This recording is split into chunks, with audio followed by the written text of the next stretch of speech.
ఈ మీరు వస్తే ఎట్లనండి, అందరూ వస్తే ఆగండి, ఆపండి రైట్.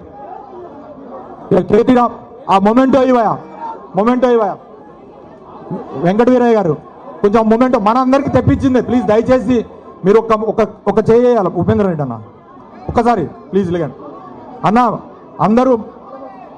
అందరూ మాజీ ఆగండి ప్లీజ్, పదండి నడవండి కదండి. ఒక్కసారి మా అందరూ మాజీ ప్రజాప్రతినిధుల తరఫున మరియు వద్దిరాజు రవిచంద్ర గారి తరఫున చేయండి. ఖమ్మం జిల్లా స్వాగతం పలుకుతా ఉందన్న మీ అందరి ఆధ్వర్యంలో. ఇప్పుడు మనల్ని అందరిని ఉద్దేశించి కేటీ రామారావు గారు ప్రసంగించవలసిందిగా కోరుతా ఉన్నా. జై తెలంగాణ.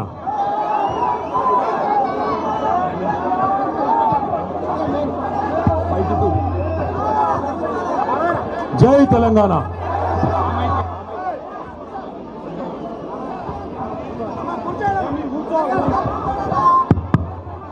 ఇది బెటర్ ఉందా? ఇది బాగుందా సౌండ్? కేసీఆర్ గారి నాయకత్వం, కేసీఆర్ గారి నాయకత్వం. ఆకలైతుందా? ముగించుకుందాం. ఇంకొక 10 నిమిషాల్లో ముగించుకుందాం. గట్టిగా ఒకసారి అందరూ జై తెలంగాణ. గౌరవనీయులు పెద్దలు, ఈరోజు ఖమ్మంలో జరుగుతున్న ఈ ప్రజాప్రతినిధుల ఆత్మీయ సన్మాన కార్యక్రమంలో అధ్యక్షత వహిస్తున్న సోదరులు, మాజీ మంత్రివర్యులు, మీ అందరికీ ఆప్తులు గౌరవనీయులు శ్రీ పువ్వాడ అజయ్ కుమార్ గారికి, అట్లాగే గౌరవనీయులు పెద్దలు రాజ్యసభ సభ్యులు వద్దిరాజు రవిచంద్ర గారికి, గౌరవ పార్లమెంటరీ పార్టీ మాజీ నాయకులు గౌరవనీయులు ఖమ్మం మాజీ పార్లమెంట్ సభ్యులు పెద్దలు శ్రీ నామా నాగేశ్వరరావు గారికి, గౌరవ మాజీ మంత్రివర్యులు కొత్తగూడెం మాజీ శాసనసభ్యులు శ్రీ వనమ వెంకటేశ్వరరావు గారికి, సత్తుపల్లి మాజీ శాసనసభ్యులు గౌరవనీయులు శ్రీ సాండ్రా వెంకట వీరయ్య గారికి, పాలేరు మాజీ శాసనసభ్యులు గౌరవనీయులు శ్రీ కందాల ఉపేందర్ రెడ్డి గారికి, జిల్లా పరిషత్ మాజీ అధ్యక్షులు మధిర నియోజకవర్గ బాధ్యులు సోదరులు శ్రీ లింగాల కమల్ రాజ్ గారికి,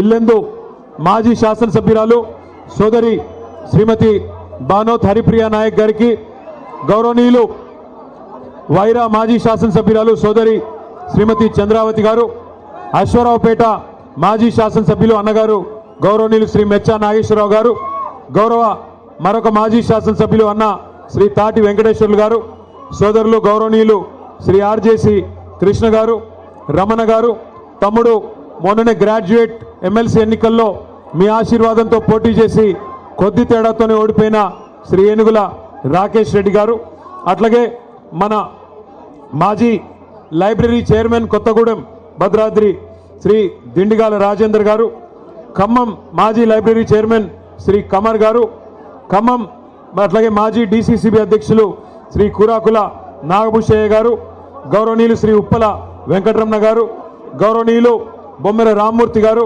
బిచ్చాల తిరుమలరావు గారు, విజయ్ గారు సుడా మాజీ అధ్యక్షులు, రావులపల్లి రాంప్రసాద్ గారు, Mane Ramakrishna garu, Khammam municipal BRS party floor leader Karnati Krishna garu, Khammam municipal BRS party deputy floor leader Maqbool garu, అట్లాగే మన తమ్ముడు పగడాల నాగరాజు గారు, ఖమ్మం పట్టణ పార్టీ అధ్యక్షులు బీరెడ్డి నాగచంద్రారెడ్డి గారు, లకావత్ గిరిబాబు గారు, మాజీ డిప్యూటీ మేయర్ బత్తుల మురళి గారు, అట్లాగే వివిధ ఉద్యమకారులు గౌరవనీయులు శ్రీ డోకుపర్తి సుబ్బారావు గారు, మా సీతామహాలక్ష్మి గారు, ఇంకా గౌరవనీయులైన మాజీ మున్సిపల్ చైర్మన్లు, మాజీ జెడ్పీటీసీలు, మాజీ మండల ప్రజా పరిషత్ అధ్యక్షులు, గౌరవ కార్పొరేటర్లు, అట్లాగే గౌరవనీయులైన వివిధ మండలాల పార్టీ అధ్యక్షులు, సింగిల్ విండోల అధ్యక్షులు, గౌరవనీయులు, ఈరోజు ఎంతో పోరాట స్ఫూర్తితో బ్రహ్మాండంగా పార్టీకి కొత్త ఉత్సాహాన్ని ఇస్తూ అపురూపమైన విజయాన్ని సాధించిన మా 127 మంది సర్పంచ్ సోదరులు సోదరీమణులు, 156 మంది ఉప సర్పంచ్ సోదరులు సోదరీమణులు, వారి గట్టిగా ఒకసారి చప్పట్లు కొట్టాలి అందరం కూడా. వారితో పాటు పోటీ చేసి స్వల్ప తేడాతో ఓటమి పాలైన మా సోదరులకి సోదరిమణులకి అట్లాగే ఇందాక నామా నాగేశ్వరరావు గారు చెప్పినట్టు కొంతమంది గెలిచి కూడా ఓడిపోయిన వాళ్ళు ఉన్నారు మన పార్టీ నుండి. ఎందుకంటే గెలిచిన తర్వాత కాంగ్రెస్ పార్టీ తొండి చేసి మరి రిటర్నింగ్ అధికారులను మేనేజ్మెంట్ చేసి రీకౌంటింగ్ అని పెట్టి గెలిచిన వాళ్ళని కూడా ఓడినట్టుగా చూపెట్టిన మా తమ్ముళ్ళు కొంతమంది ఉన్నారు. మీకు అట్టే జరిగిందా? వారితో పాటు అభ్యర్థుల గెలుపు కోసం పనిచేసిన ప్రతి గులాబీ తమ్ముడికి చెల్లెలకి అక్కకి అన్నకి అందరికీ పత్రికా మిత్రులకి పేరు పేరున అందరికీ హృదయపూర్వకంగా శిరస్సు వంచి నమస్కారం. ఈరోజు ఖమ్మానికి వస్తుంటే మాకు పాలేరులో నాయకన్గూడెం కాడ మరి మా తమ్ముళ్ళు పాలేరు నియోజకవర్గ సోదరులు పెద్ద ఎత్తున అక్కడ స్వాగతం పలికారు. ఉపేందర్ రెడ్డి గారు నాతో పాటు హైదరాబాద్ నుంచి వచ్చినారు. ఉపేందర్ రెడ్డి గారు నేను అడిగినాను, అన్న ఎట్లా జరిగింది మీ నియోజకవర్గంలో సర్పంచ్ ఎన్నిక అని. వారు ఒకటే మాట చెప్పారు, కాంగ్రెస్ ఓటమికి రంగం సిద్ధమైంది, తొందరలోనే పల్లెల్లో ప్రజలు భరతం పట్టడానికి సిద్ధంగా ఉన్నారు, తొందరలో కార్పొరేషన్లో కూడా అదే జరగబోతోంది, మున్సిపాలిటీలో కూడా అదే జరగబోతోంది. తప్పకుండా మళ్ళీ ఈ క్వార్టర్ ఫైనల్స్లో మంచి ఫలితాలే వచ్చినాయి, సెమీఫైనల్ రాబోతోంది, ఆ తర్వాత ఫైనల్లో మాత్రం తిరిగి ఖచ్చితంగా ఖమ్మం జిల్లాలో ఈసారి 7 నుంచి 8 స్థానాలు గెలుచుకొని మళ్ళీ కేసీఆర్ గారు ముఖ్యమంత్రి కాబోతా ఉన్నారని చెప్పి పెద్దలు ఉపేందర్ రెడ్డి గారు చెప్తా ఉన్నారు.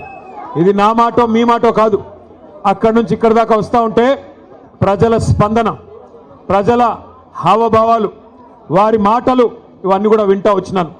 మధ్యలో ఒక దగ్గర కొద్దిసేపు టీ తాగుదామని ఆగినాం. అక్కడ పాలేరు నియోజకవర్గం ఎంటర్ అయిన తర్వాత టోల్ గేట్కి యువతల కొద్దిసేపు ఆగినాం. ఆగితే 2-3 రైతన్నలు వచ్చారు. వచ్చి వాళ్ళ గోడు చెప్పుకుంటున్నారు పాలేరు వాళ్ళు.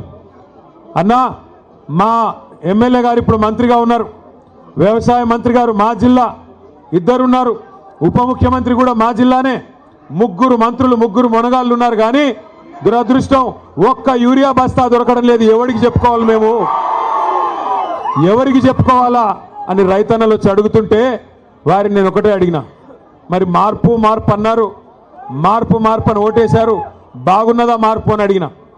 అంటే ఏం చెప్పాలన్నా, సరే జరిగింది, పాలిచ్చే గేదెని వద్దనుకుని తన్నే దున్నపోతుని తెచ్చుకున్నాము, తప్పదు కదా, అనుభవించక తప్పదు కదా అని చెప్పారు. రైతులు కూడా బాధపడతా ఉన్నారు.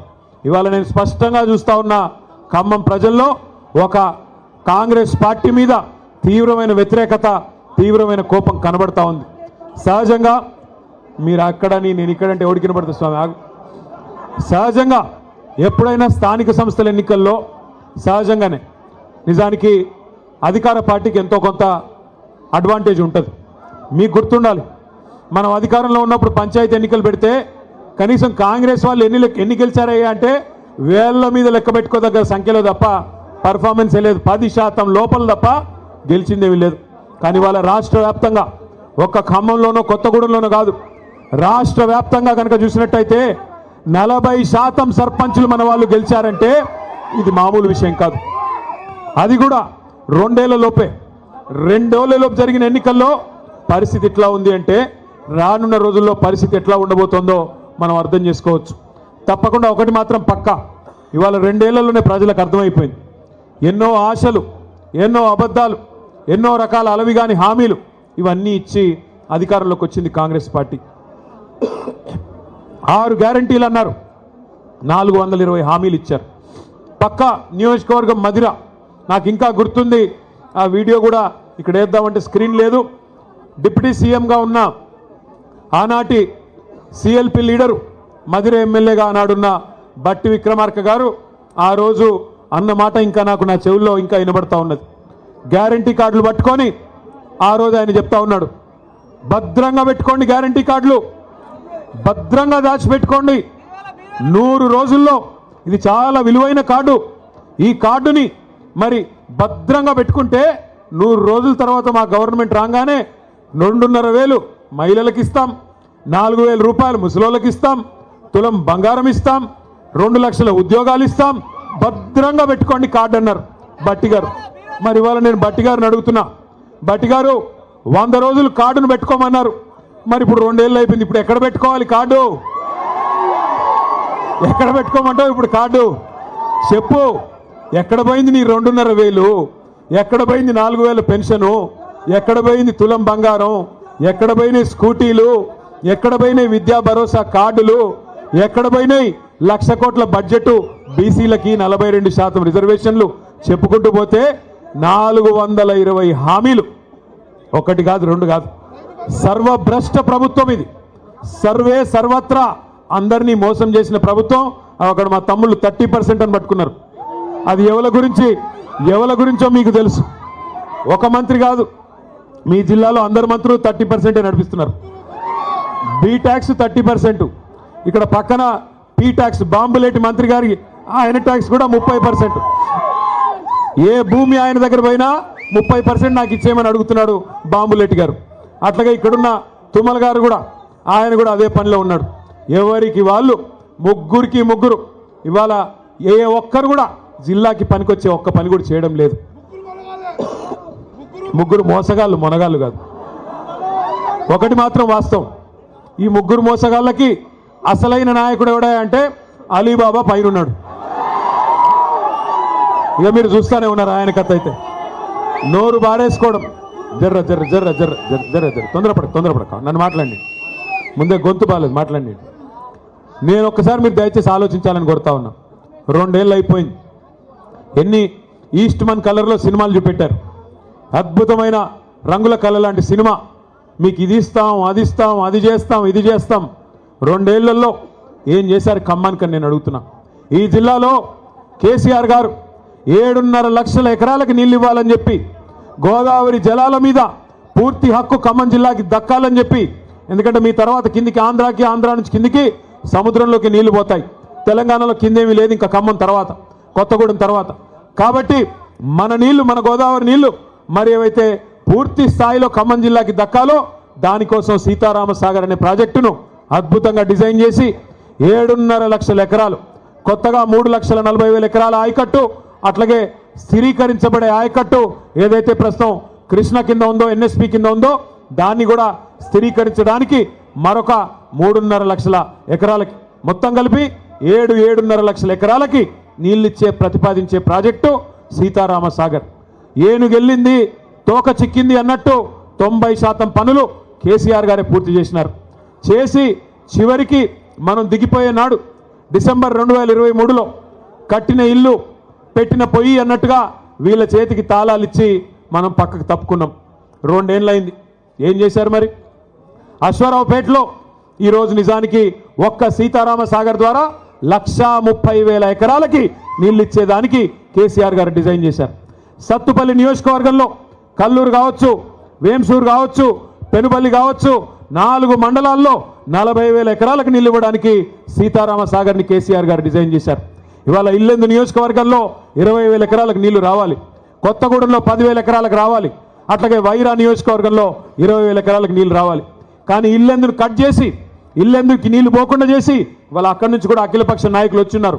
మా కాలువలు లేకుండా చేస్తున్నారు, మా నీళ్లు రాకుండా చేస్తున్నారని చెప్పి ఇల్లెందును కట్ చేసి ఇవాళ కేసీఆర్ గారి ఉద్దేశంతోనైతే ఖమ్మం జిల్లాని సస్యశ్యామలం చేయాలి, గోదావరి జలాలతో తలపెట్టారో ఒక్క అడుగు కూడా ముందుకేయకుండా, ఒక్క పని కూడా చేయకుండా కేవలం కమిషన్ల కోసం మాత్రమే ఈ జిల్లాలోని 3 మంత్రులు ఇవాళ పనిచేస్తూ ఉన్నారు.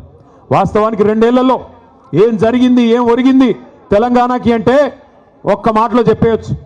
రామాయణం కదా, కట్టే కొట్టే తెచ్చే అన్నట్టుగా ఏందయ్యా కాంగ్రెస్ ప్రభుత్వం 2 ఏళ్లలో చేసింది అంటే ఎగవేతలు, కూల్చివేతలు, పేల్చివేతలు, ఈ 3 తప్ప పీకిందేమీ లేదు. ఎగవేతలు ఒకటా రెండా? ఎన్ని హామీలు ఎగ్గొట్టారు. ఇదే ఖమ్మం జిల్లాలో కౌలు రైతుల సంఖ్య చాలా పెద్ద ఎత్తున ఉంటుంది. ఆ రోజు రేవంత్ రెడ్డి పిసిసి అధ్యక్షుడిగా ఉత్తరాలు రాసినాడు కౌలు రైతులకి. ఏమని? కేసీఆర్ గారు భూ యజమానులకే ఇస్తున్నారు రైతు బంధు, మీరు నాకు అవకాశం ఇవ్వండి, ఖమ్మం జిల్లా నుండి నాకు 9 సీట్లు ఇవ్వండి, ఇచ్చినట్టయితే 22 లక్షల మంది కౌలు రైతులకి నేను ఇస్తాను రైతు బంధు అంటూ ఆ రోజు రేవంత్ రెడ్డి ఉత్తరం రాసినాడు. కేసీఆర్ గారు 2 పంటలకు ఇస్తున్నారు రైతు బంధు, నేను 3 పంటలకు ఇస్తా అన్నాడు. కేసీఆర్ గారు 10,000 ఇస్తే ఎకరానికి నేను 15,000, 15,000 రూపాయలు ఇస్తానని చెప్పాడు. ఇప్పటికి ఎన్నిసార్లు ఇచ్చాడు రైతు బంధు?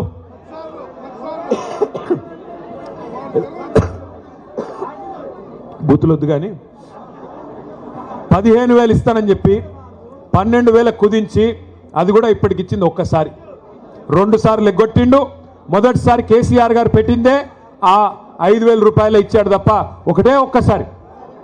2 ఏళ్లలో ఈ ప్రభుత్వం రైతు బంద్ వేసింది ఒక్కసారి, అది కూడా తగ్గించి 15,000 అని చెప్పి 12,000 కుదించి అది కూడా మొన్న ఒక్కసారి వేశారు.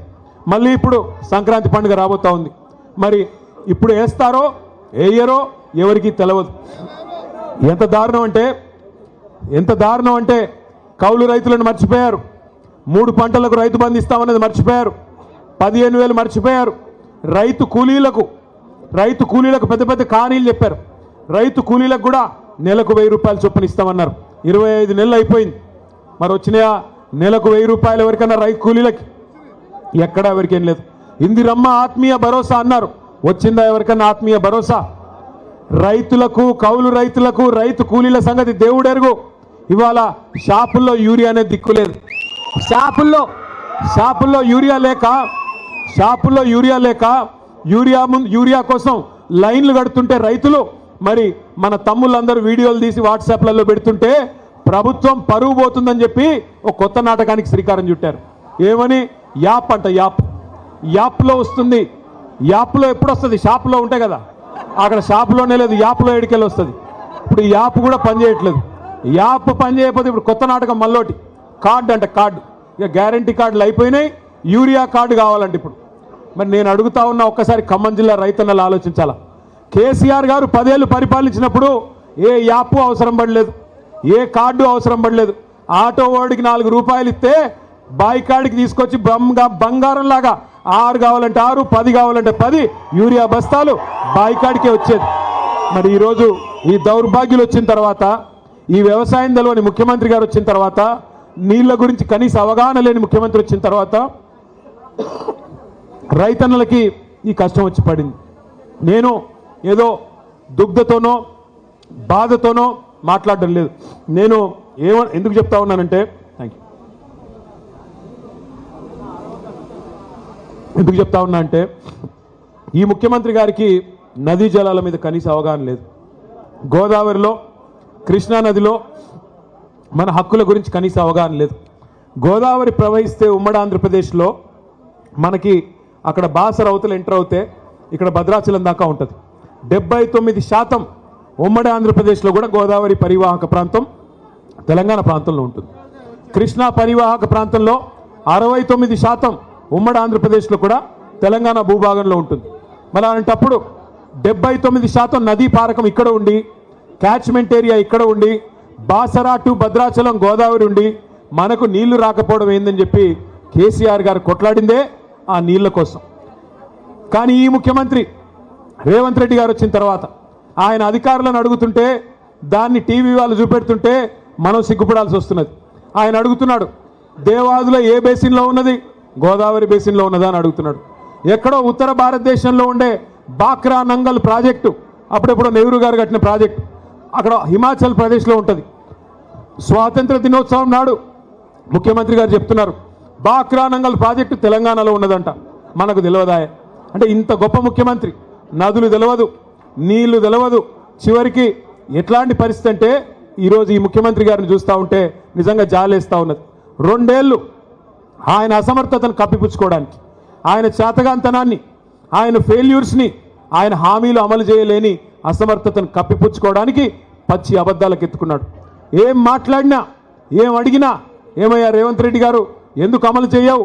100 రోజులు 6 గ్యారంటీలు అంటివి ఏమైంది అంటే, ఇలా ఒకటే పల్లవెత్తుకున్నారు అందరూ. ఏమంటారు వాళ్ళు? కేసీఆర్ అప్పుల పాలు చేసిపోయాడు, కేసీఆర్ రాష్ట్రాన్ని అప్పుల పాలు చేసిపోయాడని చెప్పి దుష్ప్రచారం, అబద్ధాలు చెప్తా ఉన్నారు. మొన్న ఈ మధ్యనే పార్లమెంట్లో ఒక బీజేపీ ఎంపీ గారు ఆయన అడిగినాడు కేంద్ర ప్రభుత్వాన్ని. మరి రేవంత్ రెడ్డి చెప్తున్నాడు రాష్ట్రం అప్పుల పాలు అయిపోయింది అంటున్నాడు, కేసీఆర్ గారు అప్పుల పాలు చేశారు అంటున్నాడు. ఎంత అప్పు అయింది? కేసీఆర్ గారు పదవి బాధ్యతలు చేపట్టినాడు, తెలంగాణ వచ్చినాడు, ఉన్న అప్పెంత? కేసీఆర్ గారు తప్పుకున్న నాడు ఉన్న అప్పెంత అని చెప్పి అడగడం జరిగింది. కేంద్ర ప్రభుత్వం రిజర్వ్ బ్యాంక్ని అడిగింది. భారతదేశంలోనే అతిపెద్ద బ్యాంక్ రిజర్వ్ బ్యాంక్. తర్వాత కంట్రోలర్ అండ్ ఆడిటర్ జనరల్ అంటే కాగ్, వాళ్ళని అడిగింది. అడిగి పార్లమెంటు వేదికగా ఆ బీజేపీ పార్లమెంట్ సభ్యుడికి కేంద్ర ప్రభుత్వం సమాధానం చెప్పింది. ఏం చెప్పిందయ్యా అంటే, కేసీఆర్ గారు పదవీ బాధ్యతలు చేపట్టిన నాడు జూన్ 2, 2014 నాడు తెలంగాణ రాష్ట్రం ఏర్పడ్డ నాడు ఉన్న అప్పు వారసత్వంగా మనకు వచ్చింది 72,000 కోట్ల రూపాయలు.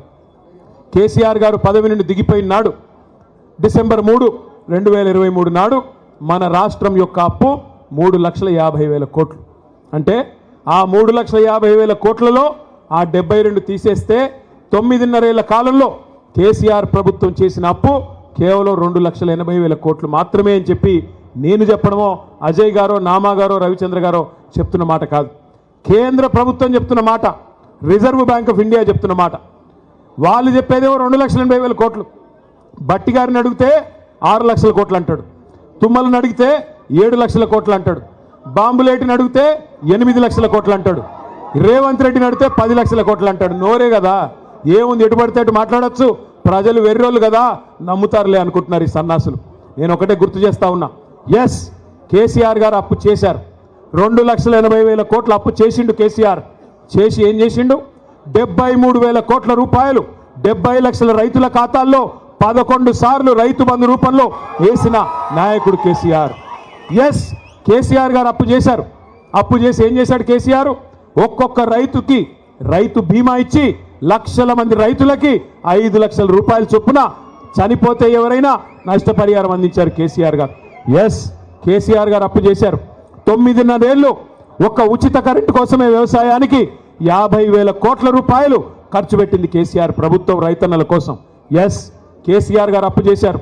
2 దఫాలుగా 1,00,000 రూపాయల చొప్పున రుణమాఫీ చేయడానికి 28,000 కోట్ల రూపాయలు వెచ్చించింది కేసీఆర్ ప్రభుత్వం. ఎస్, కేసీఆర్ గారు అప్పు చేశారు 2,80,000 కోట్లు.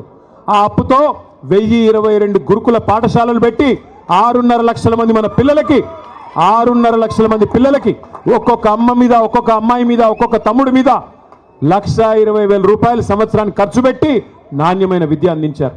ఎస్, కేసీఆర్ గారు అప్పు చేశారు. చేసి ఏం చేశారు? 15 లక్షల మంది ఆడకూతురులకి 1,00,000 రూపాయలు ఇచ్చి కళ్యాణ లక్ష్మి పేరుతో, షాదీ ముబారక్ పేరుతో వారి పెళ్లి చేయించారు. ఎస్, కేసీఆర్ గారు అప్పు చేశారు. 32 జిల్లాలుగా తెలంగాణను మార్చి 32 కలెక్టరేట్లు కట్టారు. 32 కలెక్టరేట్లు మాత్రమే కాదు, 5 మెడికల్ కాలేజీలు మాత్రమే ఉన్న తెలంగాణలో 32 మెడికల్ కాలేజీలు పెట్టిన ఘనత, 32 నర్సింగ్ కాలేజీలు పెట్టిన ఘనత మన నాయకుడు కేసీఆర్ గారిది. ఎస్, కేసీఆర్ గారు అప్పు చేశారు. అప్పు చేసి ఇంటింటికి నల్లా నీళ్ళిచ్చే మిషన్ భగీరథ కార్యక్రమాన్ని 40,000 కోట్ల రూపాయలతో కట్టారు. ఎస్, కేసీఆర్ అప్పు చేసి పాలమూరు రంగారెడ్డి ఎత్తిపోతల పథకంలో 90% పనులు పూర్తి చేసి 30,000 కోట్ల రూపాయలు అక్కడ ఖర్చు పెట్టారు. ఎస్, కేసీఆర్ గారు అప్పు చేశారు. మీ ఖమ్మం జిల్లాకు వరప్రదాయిని లాంటి సీతారామ సాగర్ ప్రాజెక్టులో 1,000 కోట్ల రూపాయలు ఈ జిల్లా రైతన్నల కోసం ఖర్చు పెట్టారు. ఎస్, కేసీఆర్ అప్పు చేసిన మాట వాస్తవం.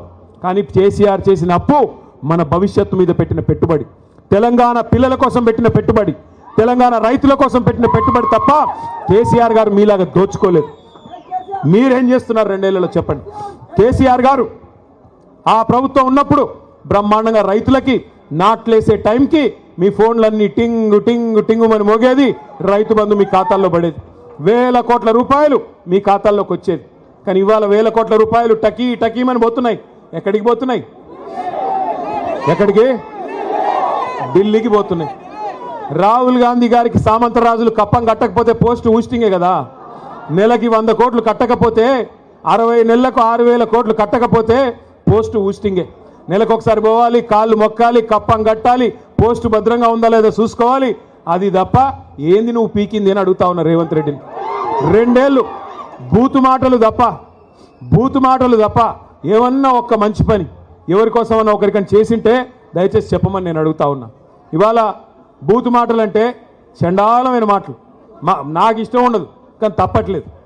దరిద్రంగా ఆయన మాట్లాడుతుంటే మాకు ఎదురుగా ఉన్న మాకు రక్తం ఉడుకుతా ఉంది. సరే, కేసీఆర్ గారు తెలంగాణ తెచ్చిన నాయకుడు, దశాబ్దాల కళ నెరవేర్చిన నాయకుడు. ఇదే ఖమ్మం జిల్లాలో ఆనాడు 1968లో విద్యార్థుల ఉద్యోగుల ఆధ్వర్యంలో ప్రారంభమైన ఉద్యమానికి అల్టిమేట్గా లక్ష్యాన్ని చేర్చిన నాయకుడు కేసీఆర్ గారు. అట్లాగే 10 ఏళ్ళు ప్రజల చేత ఎన్నుకోబడ్డ ముఖ్యమంత్రి కేసీఆర్ గారు. తెలంగాణకి ఎన్నో అపురూపమైన అద్భుతమైన ప్రాజెక్టులు ఇచ్చినవాడు కేసీఆర్. తెలంగాణకి దేశ స్థాయిలో గౌరవం తెచ్చిపెట్టినవాడు కేసీఆర్. ఇవన్నీ కరెక్టే. మన పార్టీ అధ్యక్షుడిగా కూడా కేసీఆర్ కరెక్టే. కానీ ఇవన్నిటికి మించి మా నాయన కదా, మా నాన్న కదా. మరి మా నాన్నని ఇష్టం వచ్చినట్టంటే ఓ కొడుకుగా నా కోపం రాదా? నేను మాట్లాడుతుంటే అప్పుడప్పుడు మన పెద్దోళ్ళు చెప్తుంటారు, మన ఉపేంద్ర అన్న చెప్తుంటాడు అప్పుడప్పుడు, మీరెందుకు మాట్లాడుతున్నారు వాళ్ళలాగా దిగజారి అని. వాళ్ళలాగా దిగజారి మాట్లాడాలని నాకు లేదు. కానీ వాళ్ళు మాట్లాడుతున్న మాటలంటే రక్తం ఉడుకుతున్నది. ఏం అడుగుతున్నాం మనము? ఏమైందయ్యా? కౌలు రైతులకు డబ్బులు ఇస్తానంటివి, కౌలు రైతులకు రైతు బంధు అన్నావు కదా, 22 లక్షల మందికి ఉత్తరం రాస్తేవి కదా, కౌలు రైతుల పక్షాన్ని అడుగుతున్నా ఏది రైతు బంధు అంటే ఏమంటాడు? నీ లాగులో తొండలు వదులుతా అంటాడు. ఏమైందయ్యా? మహిళలకు ఇస్తానన్నా 2,500 అంటే నీ గుడ్లు వీకి గోటీలు ఆడతా అంటాడు. ఏమైందయ్యా? 2 లక్షల ఉద్యోగాలు మా తమ్ముళ్ళకి ఇస్తానంటివి కదా, మొదటి సంవత్సరంలోనే 2 లక్షల ఉద్యోగాలని అశోక్ నగర్ చౌరస్తాకొచ్చి నువ్వు నీ రాహుల్ గాంధీ సొల్లు కబుర్లు చెప్తిరు కదా, ఏమైనాయి 2 లక్షల ఉద్యోగాలంటే నీ పేగులు తీసి మెడలు వేసుకుంటా అంటాడు. ఏం చేయాలా? ఇట్లా మాట్లాడితే ఏమనాలా? తప్పట్లేదు. ఇంకా గౌరవం ఏంటంటే ఆయన ఏడుపోయిందో నాకు అర్థం కాదు. తెల్లారు లేస్తే ఆ ఫ్రస్ట్రేషన్ ఏందో నాకు అర్థం కాదు. ఆల్రెడీ అడ్డిమారి గుడ్డి దెబ్బలో వచ్చి ముఖ్యమంత్రి పదవిలో కూర్చున్నావు, పేమెంట్ కోటాలో సీటును కాపాడుకుంటున్నావు, హ్యాపీగా పని చేసుకో. తెల్లారు లేస్తే అరుపులు పెడబొబ్బలు, సెక్యూరిటీ వాళ్ళని కొడుతున్నాడు. ఈ మధ్యన చూస్తూ ఉన్నారేమో మీరు, ఆయనకి సెక్యూరిటీగా ఉండే పోలీసు వాళ్ళని కూడా కొడుతున్నాడు. నేను అందుకే చెప్పాను ఆయన భార్య గారికి, ఆయన శ్రీమతికి, అమ్మ గీతమ్మ ఇప్పుడు అరుస్తున్నాడు ఫ్రస్ట్రేషన్లో, రేపు ఏమన్నా కరుస్తాడేమో ఇంట్లో కట్టయి తెల్లి అని చెప్పా. ఏందా అరుపులు పెడబొబ్బలు, ఏంది లొల్లి? ఆయన బాధ ఏందో నాకు అర్థం కాదు. నన్ను పట్టుకుని నోటికొచ్చినట్టు మాట్లాడతాడు. నువ్వు నీలాగా నేను గుంటూరులో చదువుకోలేదు అంటాడు. అవును, నేను చదువుకున్నా గుంటూరులో, నేను చదువుకున్నా, ఓ 2 ఏళ్ళు చదువుకున్నా. నేను 1991లో రాష్ట్రం ఒకటిగా ఉన్నప్పుడు ఆనాడు మా నాన్నగారు నన్ను తీసుకొని పోయి అక్కడ విజ్ఞాన్ కాలేజీలో లావు రత్తయ్య గారు అన్న పెద్ద మనిషి ఉంటారు, ఆ రత్తయ్య గారి కాలేజీలో వేస్తే ఖమ్మం జిల్లాలోని చాలామంది పిల్లల్లాగానే నేను కూడా పోయి చదువుకుంటే తప్ప నేను నీలాగా ఆవారగడ్లాగా తిరగలేదు. మరి నేను చదువుకున్నా. మా అమ్మ నాన్న నాకు చదువుకోమంటే చదువుకున్నా, అది కూడా తప్పేనా? నేను ఇంకోటి అడుగుతా, నేను ఆంధ్రాకి పోయి చదువుకుంటే తప్పంట, కానీ ఈయన మాత్రం భీమవరం నుంచి అల్లుడు తెచ్చుకోవచ్చు అంట. ఇదెక్కడ నీతి? మరి నువ్వేమో ఆంధ్ర నుండి అల్లుడిని తెచ్చుకోవచ్చు, నేను ఆంధ్ర పోయి చదువుకోకూడదా? ఇంకో మాట అంటాడు, నేనంట అమెరికాలో బాత్రూమ్లు కడిగేటోన్నంట. నీ అయ్యా నేను ఏం చెప్పాలి నీకు? మీ అన్నున్నాడు కదా అమెరికాలో, మీ అన్నున్నాడు జగదీష్ రెడ్డి అని, రేవంత్ రెడ్డి అన్నున్నాడు. ఆయన ఇంట్లో ఆయన బాత్రూమ్ కడుక్కోడా? నీయోడని వచ్చి కడుగుతాడా? ఎవరింట్లో వాళ్ళు అక్కడ బోళ్ళు కడుగుతారు, వంట వండుకుంటారు, తింటారు. అక్కడ పనులు దొరకరు. సామాన్యమైన కుటుంబాలకు అక్కడ పనులు ఉండరు. నువ్వు వేల లక్షల కోట్ల అధిపతి అయితే తప్ప నీకు అక్కడ ఉండరు. ఎవరి ఇంట్లో వాడు పని చేసుకుంటాడు. అయినా ఇక్కడ మా ఆడకూతురులు ఇంతమంది ఉన్నారు, మనం ఇళ్లలో మన పని చేసుకోమా? తప్ప చేసుకుంటే ఎవరింటి పనులు చేసుకుంటే తప్ప? నాకు తెలవక అడుగుతా, ఏం మాటలు ఇవి? నిన్ను గెలిపించింది ఎందుకు? నిన్ను అడుగుతున్నది ఏంటి? నువ్వు చేస్తున్నది ఏంటి? ఈ ఎగవేతలు బంద్ చేసి, ఈ పనికి మాలిన డైలాగులు బంద్ చేసి పని చేయరా బాబు అంటే అది చేత కాదు. ఇక మీ జిల్లా మంత్రులు అయితే ఒక్కొక్కడికి మొక్కాల. ఒక ఆయన ఉన్నాడు రెవెన్యూ మంత్రి బాంబులేటి, ఇక దీపావళికి బాంబులు వెళ్తాయి చూడండి అన్నాడు. 2 దీపావళిలు పోయినాయి, బాంబులు ఎక్కడ పోయాయో నాకు తెలియదు. ఈయన గారు పోయి మాత్రం అదాని కాళ్ళు పట్టుకొని, మోడీ కాళ్ళు పట్టుకొని, ఆయన ఇంటి మీద ఈడీ రేడ్ అయితే మాత్రం కాళ్ళు పట్టుకొని మీ బీజేపీలో చేరుతాను, దండం పెడతాను, నా మీద కేసు పెట్టకండి అని చెప్పి సిగ్గు లేకుండా బీజేపీకి మోకరిల్లి ఇవాళ కేసు మాఫీ చేయించుకుంటా ఉన్నాడు. ఇక ఇక్కడ ఖమ్మంలో ఇంకో మంత్రి గారు, ఆయన మన కార్పొరేటర్లు ఇల్లు బిజీగా తిరుగుతూ ఉన్నాడు. కార్పొరేటర్ల ఇంటి చుట్టూ తిరుగుతూ ఇవాళ నేను ఇక్కడికి వస్తున్నా అంటే ఒక 3 కార్పొరేటర్లు వేసుకొని పోయి రేవంత్ రెడ్డి కాడ కూర్చోబెట్టిండట. ఒకటి మాత్రం నేను పక్కాగా చెప్తున్నా, మంత్రి గారు, ప్రజలు అనుకుంటే మీరు ఎంతమందిని ఎత్తుకొని పోయినా నువ్వు పీకేదేమి ఉండదు. ప్రజలు అనుకుంటే పెద్ద వాళ్ళని ఇంటికి పంపించారు, నువ్వు ఎంతమంది నన్ను ఎత్తుకొని పో, పర్లేదు, బంగారం లాంటి కొత్త వాళ్ళని తయారు చేసుకుంటాం, కొత్త యువతకి అవకాశం ఇవ్వాలని చెప్పి కూడా నేను పువ్వాడ అజయ్ గారిని కోరుతా ఉన్నా. కొత్త వాళ్ళకి అవకాశం ఇవ్వండి. బంగారం లాంటి నాయకులు ఉన్నారు, మనకి చాకులు లాంటి పిల్లలు ఉన్నారు, అవకాశం ఇవ్వండి. వాళ్ళే మరి కొత్త నాయకులుగా ఉద్భవిస్తారు. ఇవాళ నేను ఖమ్మానికి వస్తుంటే గర్వంగా అనిపించింది. ఎందుకు? ఎంటర్ అవుతా ఉంటే ఆ మున్నేరు రివర్ ఫ్రంట్ మన గవర్నమెంట్ ప్రారంభించి మంజూరు చేసిన రివర్ ఫ్రంట్ కనబడ్డది. కేబుల్ బ్రిడ్జి పనులు మనం ఉంటే ఈ పాటికి అయ్యిపోయేది, ఇంకా కూడా నత్తనడకన సాగుతుంటే ఆ బ్రిడ్జి మీద మొత్తం ట్రాఫిక్ జామ్ అయిపోయింది. ఆ తర్వాత కొద్దిగా ముందుకొస్తే మన ప్రభుత్వంలో మనం వేసిన బ్రహ్మాండమైన రహదారుల విస్తరణ, డివైడర్లు, జంక్షన్లు అన్నీ కనబడ్డాయి. లక్కారం చెరువు లక్కారం చెరువు ఎట్లా ఉండేది గతంలో కాంగ్రెస్ ప్రభుత్వం ఉన్నప్పుడు, తర్వాత బీఆర్ఎస్ వచ్చినాక ఎట్లా అయిందో నాకంటే బాగా మీకే తెలుసు. అట్లాగే కొత్త బస్ స్టాండ్ పక్కనే కొత్త కార్పొరేషను బిల్డింగు, కొత్త ఐటీ హబ్బు, మొత్తం ఖమ్మం రూపురేఖలు మార్చిన ఘనత పెద్దలు కేసీఆర్ గారిది తప్ప ఎవరు పడితే వాళ్ళది కాదు అనే మాట నేను మీకు విజ్ఞప్తి చేస్తా ఉన్నా. వాళ్ళ కొంతమంది చెప్పుకుంటా ఉన్నారు నేను చేశానంటే నేను చేశాను. తుమ్మల గారు చెప్తున్నారంట ఆయన హయాంలోనే జరిగింది. నేను అడుగుతా ఉన్న తుమ్మల గారు 2014లో ఎక్కడున్నారు మీరు? ఓడిపోయి ఇంట్లో కూర్చుంటే మిత్రుడు కదా అని తీసుకొచ్చి కేసీఆర్ గారు మంత్రి చేసి మీకు బాధ్యత అప్పచెప్పారు. మీ కేసీఆర్ గారి నాయకత్వంలో 2014 తర్వాతనే ఖమ్మం రూపురేఖలు మారినాయి తప్ప అంతకుముందు మీరు చేసింది ఏమీ లేదు అనే మాట కూడా నేను గుర్తు చేస్తా ఉన్నా. దయచేసి నేను మిత్రుల్ని కోరుతా ఉన్నా, ఇవాళ పక్కనే ఉన్న డిప్యూటీ సీఎం కావచ్చు, ఇక్కడ ఉన్న ఈ ఇద్దరు మంత్రులు కావచ్చు, రేపు ఖమ్మం కార్పొరేషన్ మీద పడతారు. వాళ్ళకి అర్థమైపోయింది సినిమా. మొన్న మీరు పంచాయతీ ఎన్నికల్లో ట్రైలర్ చూపెట్టేసరికి భయపడ్డారు. మా తమ్ముడు ఆర్మీ రవి అనే ఒక పిల్లగాడు ఉంటాడు. ఎక్కడున్నాడు ఆయన? ఎక్కడున్నా నిలబడి తమ్ముడు లే చేయలేపు. ఆర్మీ రవి అనే ఒక తమ్ముడు ఉంటాడు. ఎక్కడ ఉన్నాడు? శుద్ధవాగు సర్పంచ్ గారు. సరే ఉన్నాడు, ఎక్కడ ఉన్నాడు? ఆ తమ్ముడికి నిజంగా నేను అభినందనలు చెప్తా ఉన్నా. నేను ఒక్కడికే చెప్తున్నా, ఏమనుకోవద్దు, చాలామంది పోరాటం చేసిన వాళ్ళు ఉన్నారు. కానీ తమ్ముడు మీద కేసులు పెట్టి జైలుకు పంపించాడు పొంగులేటి. పంపించాలని ప్రయత్నం చేస్తే ఆ తమ్ముడు మొన్న వాళ్ళ ఊరిలో సర్పంచ్కి పోటీ చేసి ఎన్ని ఓట్లతో గెలిచిండు? 135 ఓట్ల మెజారిటీతో పొంగులేటి అహంకారం మీద చావు దెబ్బ కొట్టి గెలిచొచ్చాడు.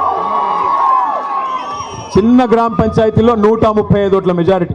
వాళ్ళకి సినిమా అర్థమైపోయింది. మేజర్ గ్రామ పంచాయతీలు మనం గెలిచాం. ఉన్న ఒకే ఒక రూరల్ మండలంలో 25 ఉన్నాయనుకుంటా గ్రామ పంచాయతీలు. 25 37 ఉంటే అక్కడ కూడా 3వ వంతు సీట్లు మనం గెలుచుకున్నాం. అట్లాగే మనకు బ్రహ్మాండంగా పాలేరు నియోజకవర్గంలో 4000 తేడాకు వచ్చేసినాం. సత్తుపల్లిలో కూడా మంచి సీట్లు కూడా సాధించుకున్నాం. పెద్ద ఎత్తున అక్కడ కూడా మనకి మంచి రిజల్ట్స్ వచ్చినాయి. సత్తుపల్లిలో దాదాపు 42 పంచాయతీలు అక్కడ కూడా గెలుచుకున్నాం. కొద్దిగా వైరాలు తక్కువ వచ్చినాయి, అక్కడ కూడా ఇంప్రూవ్ చేసుకుందాం. మదిరిలో కూడా ఇంకా ఇంప్రూవ్మెంట్కి స్కోప్ ఉంది. మరి రేపు తొందరలోనే మున్సిపాలిటీ కూడా రాబోతా ఉంది. వైరా మున్సిపాలిటీ, ఇల్లెందు మున్సిపాలిటీ, సత్తుపల్లి, ఈ జిల్లాలో ఖమ్మం జిల్లా కాడికి నేను చెప్పేది ఏదులాపురం, అట్లాగే మన ఖమ్మం కార్పొరేషను, ఈ ఎన్నికలన్నీ వైరా ఇవన్నీ కూడా రాబోతూ ఉన్నాయి. నేను గెలిచి వచ్చిన సర్పంచ్లకు కూడా నేను ఒకటే కోరుతా ఉన్నా, మీరెవ్వరికి భయపడే పని లేదు. తెలుసు ఇక్కడంతా గూండారాజ్యం నడుస్తుంది ఖమ్మం జిల్లాలో. అంటారు కాంగ్రెస్ ఎమ్మెల్యేలు, కాంగ్రెస్ మంత్రులు, మీరు మా దగ్గరికి రాకపోతే, మా పార్టీలో చేరకపోతే మీకు ఇందిరమ్మ ఇండ్లు ఇవ్వమంటారు, బెదిరిస్తారు. మీకు నిధులు ఇవ్వం. అరవకరా నాయన ఆగు, నువ్వు చెప్పేది నేను చెప్తున్నా. నిధులు ఇవ్వమని బెదిరిస్తారు. నేను మీ అందరికి ఒకటే విజ్ఞప్తి చేస్తా ఉన్నా, మనకి ఎవ్వడి మెహర్బానీ అవసరం లేదు.